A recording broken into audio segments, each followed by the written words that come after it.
Thank you, Madam Speaker. Chers sénateurs et sénatrices, today, on behalf of the Government Representative's Office, I would like to honour our colleague, the Honourable Marilou McPhedran. Senator McPhedran's nomination in 2016, like others, reflected a new vision of the Red Chamber, one where new senators were not necessarily wearing a particular team's colours.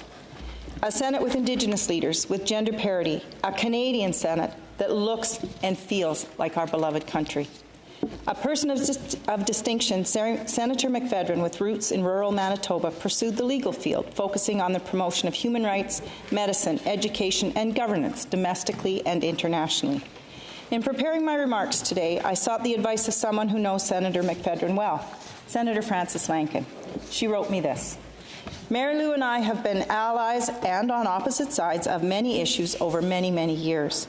What I can tell you is she is a strong advocate and works tirelessly on so many issues and made such an impact in the lives of women here in Canada and around the world. She has a steely strength and determination. It sure is easier being on the same side as her than on different sides on any given issue.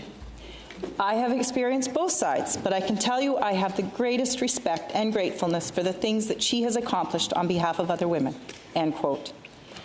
I would add, personally, that I have always found Senator McPhedran to be truly reflective of the 3 Ps, not the public-private partnerships of economic intent.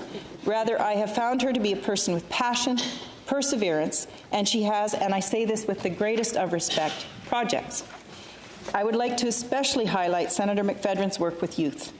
Her first action as a senator was to bring youth from throughout the country to Ottawa to help shape her parliamentary work and to form her priorities in the Senate. A champion of young people, her initiatives include her Youth Advisory Council, the Canadian Council of Young Feminists, as well as her efforts to expand voting rights to 16- and 17-year-olds. Appreciation for and understanding of Indigenous people throughout Canada have been an underpinning of the Senator's work.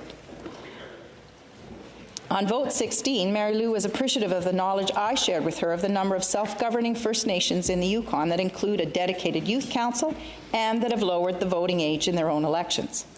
Not every First Nation in the Yukon has done this. Not all senators agree with lowering the voting age.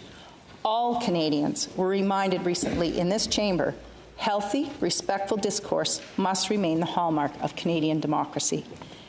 Colleagues, we can all agree that Senator McPhedran has gifted the Senate and Canada with her passion, her perseverance, and her teachings on matters of import, her projects.